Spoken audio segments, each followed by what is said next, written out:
Olá, meu povo! Eu sou Mariana Leal, neuropsicóloga, e estamos aqui novamente no Psicomite Podcast. Eu sou Raquel Santana, psiquiatra da infância e adolescência.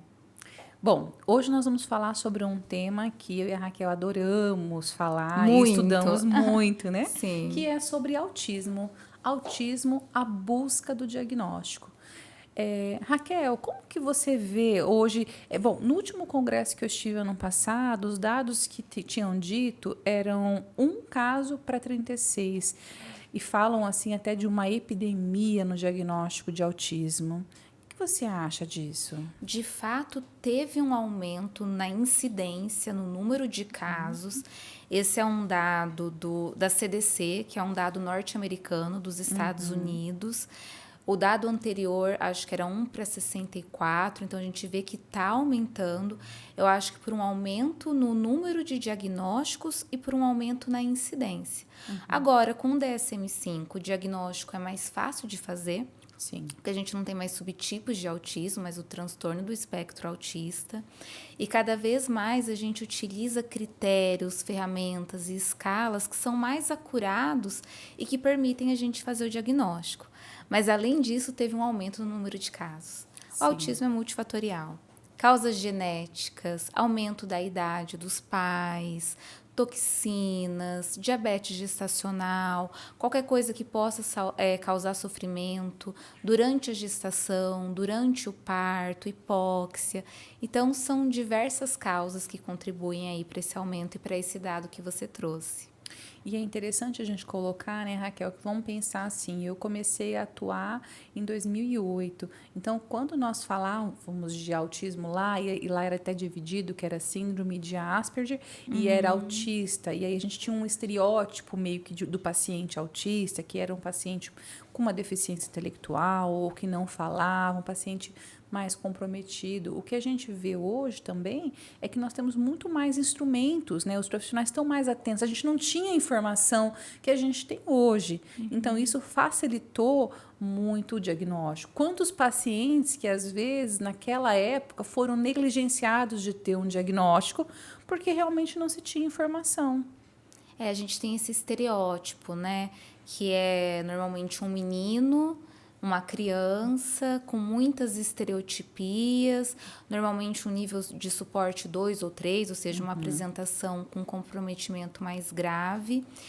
E, infelizmente, assim, eu acho que autistas nível de suporte 1, que receberam diagnóstico na idade adulta, ou meninas, né, que muitas vezes elas conseguem camuflar mais os sintomas, elas ouvem uma coisa, essas pessoas ouvem uma coisa que eu acho muito ruim, que é você não parece ser autista. Não tem cara de autista, né? E como que um autista deveria ser, né? Exatamente. Autista tem cara?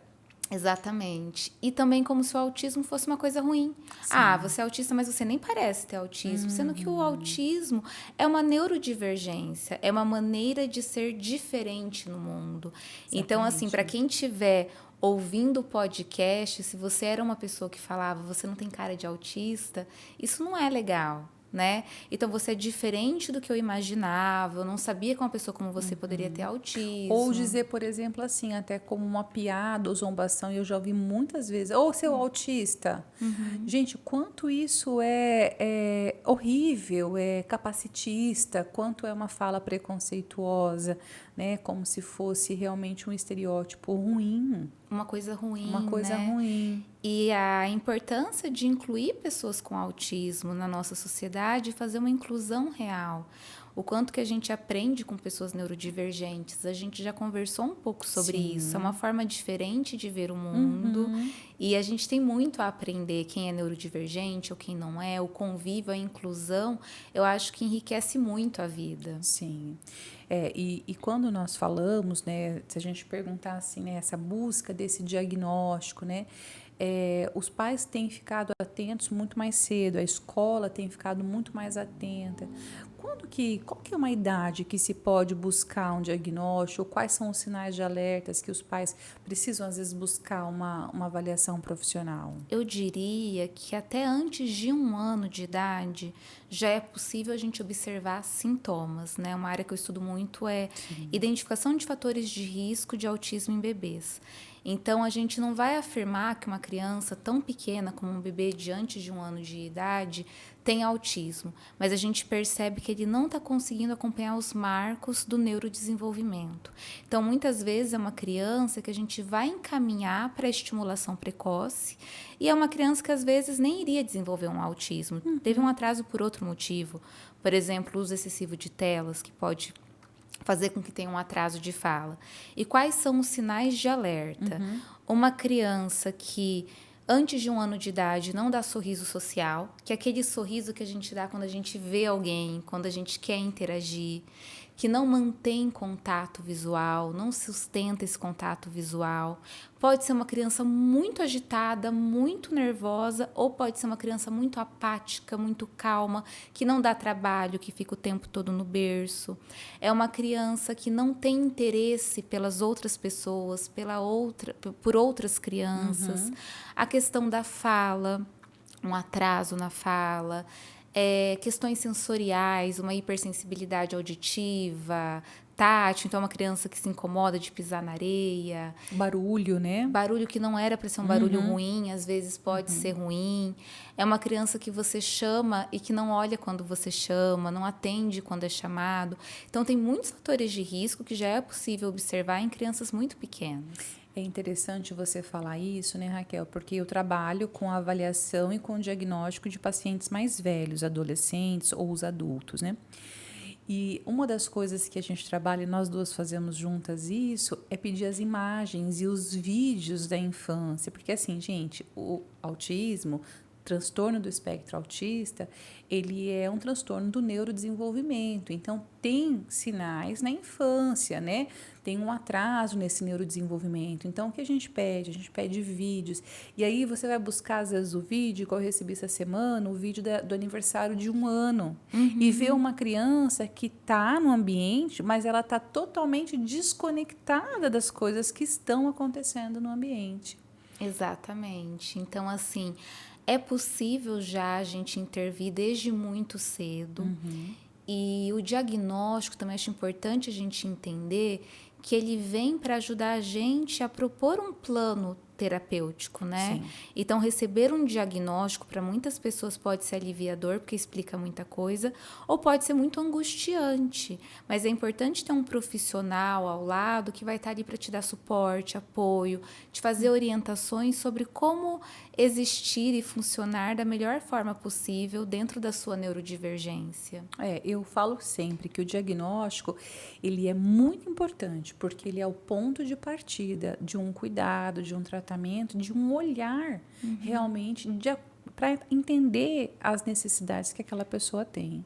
Né? E o diagnóstico nunca é tarde, tá, gente? Então, nós estamos agora num mês de conscientização do autismo. Então, quanto é importante, se você conhece alguém, ou se você mesmo é a pessoa que sente, que tem sinais, né? Tem muitas escalas disponíveis na internet, mas não é aconselhável a autoaplicação, porque o autismo realmente, nós trabalhamos com critérios diagnósticos, então às vezes a pessoa preenche a escala, né? Tem várias escalas na internet, livres, a própria pessoa preenche, o que ela faz com aquela escala?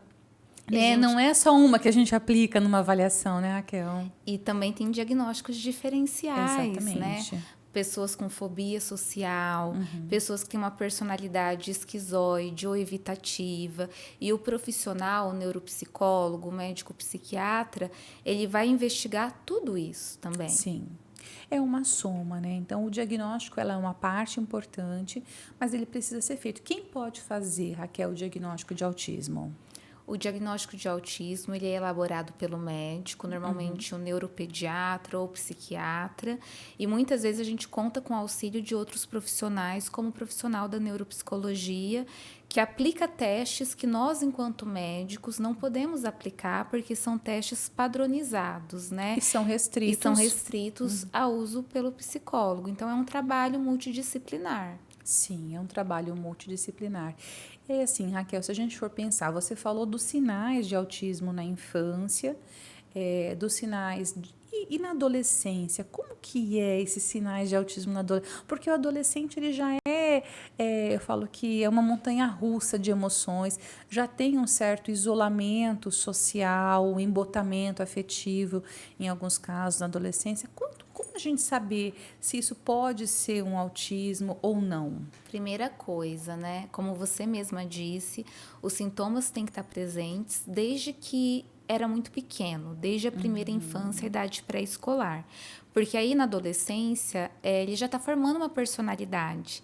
Então, muitas vezes pode ser uma personalidade evitativa, uma personalidade esquizoide. Mas pensando em autismo, a gente tem 2 critérios. A gente tem uma dificuldade na comunicação e na interação social e padrões restritos e repetitivos de comportamento. O que seria isso? O que é isso? Traduz. Comunicação. Então, pode ser uma pessoa que tem uma fala muito literal ou que tem dificuldade em entender ironias, indiretas e piadas. Ou tem até um sarcasmo, um humor. A pessoa tem um humor um pouco ácido, assim, muito direto. Não tem filtro, né? Exatamente, não tem filtro. Muitas vezes, então, uma fala inadequada. Faz comentários, por exemplo, sobre fezes numa mesa de jantar, não percebe a inadequação, né? Ou faz um comentário que vai magoar o outro e não percebe que isso magoa. Interação social, que é ter a percepção do outro e como se comportar naquele ambiente. Ou muitas vezes um adolescente que não se importa em estar fora de sintonia. Sim. Então tá todo mundo interagindo, mas ele não se importa em não estar fazendo parte daquele mundo. Ou tá todo mundo interessado em alguma coisa, e ele não está interessado em saber aquilo. O adolescente tem um perfil de querer pertencer, de querer ser iguais aos outros iguais, né? Então, tem muito uma pegada, às vezes, da gíria, da roupa. Então, eu falo que é algo interessante quando esse adolescente me chama muita atenção quando ele usa coisas que não são de adolescente, ou ele não fala como adolescente. Não que todos tenham um padrão, mas é muito da identificação social com o grupo, isso marca muito a adolescência. Quando ele está distante ou distou, incongruente, né? Isso é um sinal de alerta também, né? Sim. E além disso, né, ele pode ter estereotipias, que são movimentos que não têm uma finalidade. Ele pode ter seletividade alimentar, questões sensoriais como hipersensibilidade auditiva, ser muito rígido, então muito preso a regras, não aceitar mudanças de rotina, aquilo gerar um sofrimento intenso. E eu falo assim, a gente fala de estereotipia, tá, gente? Antes a gente achava que a estereotipia era aquele paciente que se balançava, né, o tempo todo. Mas a estereotipia tem as mais diversas possíveis. Eu tenho um paciente que ele enrola o cabelo quando ele fica nervoso, quando ele desregula, ou aquele que balança o pé, ou aquele que estala os dedos. Então tem uma diversidade muito grande de tipo de estereotipias, né? Exatamente, que muitas vezes até a gente enquanto profissional demora para perceber Para que é uma perceber, estereotipia.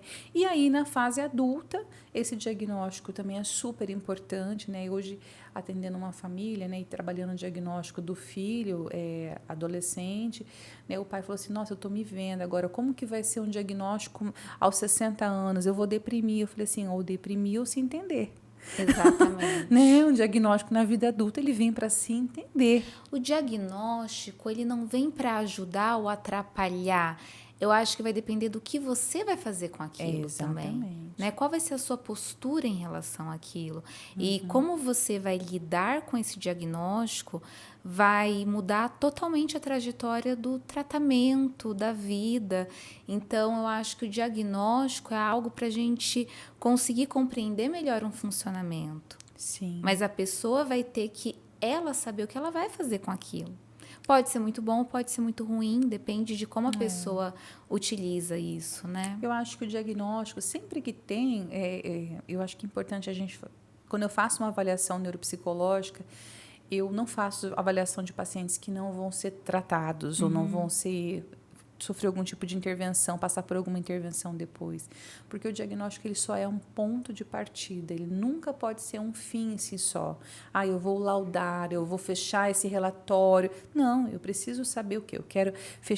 Quando eu vou fazendo a avaliação desse paciente, eu já vou pensando no que eu vou fazer no plano de tratamento. Eu achei perfeita essa colocação. É um ponto de partida. É um ponto de partida. Não é o ponto final. Não é.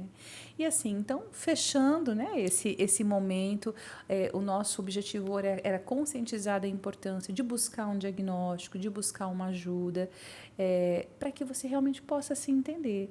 E acho que é isso. Acho que é isso, Mari. É então, isso. nesse mês de abril, a gente quis trazer um pouco mais de informação para vocês sobre esse tema tão importante que é o diagnóstico do transtorno do espectro autista. E lembrando que conscientização não é só no mês de abril, apesar de se falar mais sobre o assunto. Conscientização é o ano inteiro.